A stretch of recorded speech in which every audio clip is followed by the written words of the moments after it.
పుల్వామా ఉగ్రదాడి దెబ్బకు దెబ్బ తీసే ప్రయత్నాల్లో మోదీ సర్కారు ఉందా? తగిన రీతిలో సమాధానం చెబుతామని హోంమంత్రి అంటున్నారు. ఎలా ఉండబోతోంది? అటు పుల్వామా దాడి ఘటనపై రాజకీయ, క్రీడా ప్రముఖులు ఖండించారు.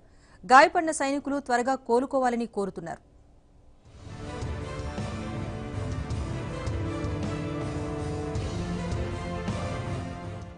భద్రతా దళాల త్యాగాలు వృధా కావంటూ మోదీ ట్వీట్. ఉగ్రవాదులకు తగిన రీతిలో సమాధానం చెప్తాం, నాదీ హామీ అంటూ హోంమంత్రి రాజ్నాథ్ వ్యాఖ్యలు. आज कश्मीर में हमारे सीआरपीएफ के बहादुर जवानों पर जो आतंकवादी हमला हुआ है वो पाकिस्तान स्थित और उनके द्वारा संरक्षित आतंकवादी संगठन जैशे मोहम्मद ने किया है, जिसकी मैं और सारा देश भर्त्सना करता है। इस आतंकी हमले का समुचित जवाब देने के लिए सारा देश एकजुट है। हम अपनी जिम्मेदारियों को अच्छी तरह समझते हैं और देश की जनता को यह भरोसा देते हैं कि इस पर जो भी कार्रवाई करना आवश्यक है उसे करने में हम कोई कसर नहीं छोड़ेंगे। పుల్వామా ఉగ్రఘాతకంపై వారిద్దరి స్పందన ఇది. 2016 ఉడీ దాడికి ప్రతీకారంగా సర్జికల్ స్ట్రైక్స్ చేయించిన మోదీ సర్కార్ ఈసారి అంతకు మించి దెబ్బకు దెబ్బతీసే ప్రయత్నాల్లో ఉందా? విశ్వసనీయ వర్గాలు ఈ ప్రశ్నకు అవుననే సమాధానమే ఇస్తున్నాయి. పాకిస్తాన్ సైన్యానికి, ఐఎస్ఐకి, ఉగ్రవాదులకు ఒక బలమైన సందేశం పంపేందుకు మోదీ ప్రభుత్వం బలమైన చర్యలు తీసుకుంటుందని, మరోసారి పెద్ద ఎత్తున పాక్ ఆక్రమిత కశ్మీర్లో సర్జికల్ దాడులు జరిగే అవకాశాలున్నాయని కూడా ఆ వర్గాలు విశ్లేషిస్తున్నాయి.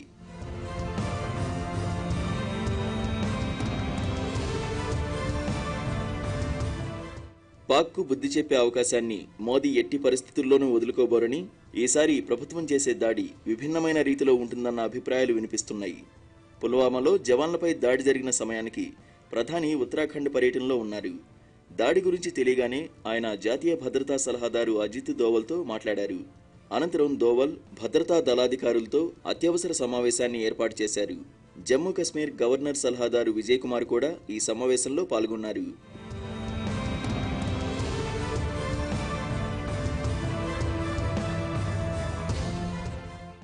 జాతీయ దర్యాప్తు సంస్థకు చెందిన ఒక ప్రత్యేక బృందాన్ని కశ్మీర్కు పంపాలని ఈ సమావేశంలో నిర్ణయించారు.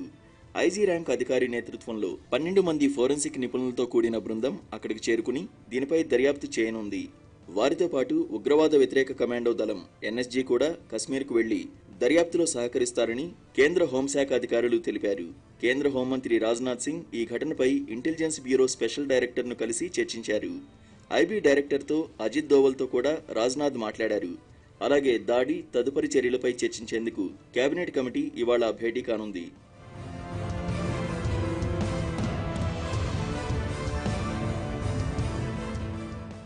ఇక అటు జమ్మూ కశ్మీర్లో భద్రతా దళాలపై జరిగిన ఉగ్రదాడిని రాష్ట్రపతి రామ్నాథ్ కోవింద్, ఉపరాష్ట్రపతి వెంకయ్యనాయుడుతో పాటు పలువురు పార్టీల నేతలు తీవ్రంగా ఖండించారు.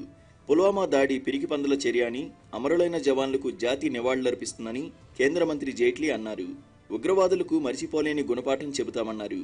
ఓ సైనికుడిగా, దేశ పౌరుడిగా తన రక్తం ఉడికిపోతోందని కేంద్ర మంత్రి, ఆర్మీ మాజీ చీఫ్ జనరల్ వికే సింగ్ అన్నారు.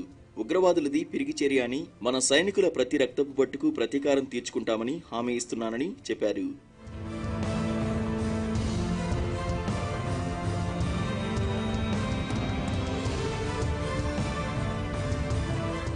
సిఆర్పీఎఫ్ సిబ్బందిపై ఉగ్రదాడి హేయమైన చర్య అని ఏఐసీసీ అధ్యక్షుడు రాహుల్ గాంధీ అన్నారు. ఆత్మీయుల్ని కోల్పోయిన ఆ కుటుంబ సభ్యుల వేదనను తాను అర్థం చేసుకోగలనని ఏఐసీసీ ప్రధాన కార్యదర్శి ప్రియాంక గాంధీ వాద్రా అన్నారు. మృతుల కుటుంబ సభ్యులకు సంతాపం తెలిపారు. భవిష్యత్తులో ఇలాంటి ఘోర ఘటనలు జరగకుండా ప్రభుత్వం పటిష్టమైన చర్యలు తీసుకోవాలని కోరారు. जिसमें हमारे जवान शहीद हुए हैं, इसकी वजह से हम ये अनुचित समझते हैं कि हम अभी राजनीतिक चर्चा करें। मैं आप सबसे आग्रह करूंगी और रामलाल राही जी से, अवतार सिंह भटाना जी से जो हमारी पार्टी में आज शामिल होने के लिए यहाँ आए हैं, आप सबसे आग्रह करूंगी कि 2 मिनट की श्रद्धांजलि हम ऑब्जर्व करें शहीद जवानों के लिए।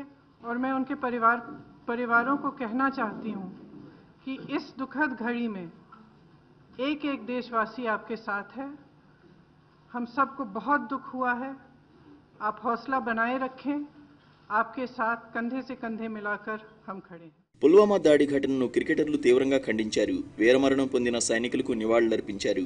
వివిఎస్ లక్ష్మణ్, శిఖర్ ధవన్, మహమ్మద్ కైఫ్, సురేష్ రైనా, వీరేంద్ర సెహ్వాగ్, గౌతమ్ గంభీర్ అమరవీరుల కుటుంబాలకు సంఘీభావం తెలిపారు.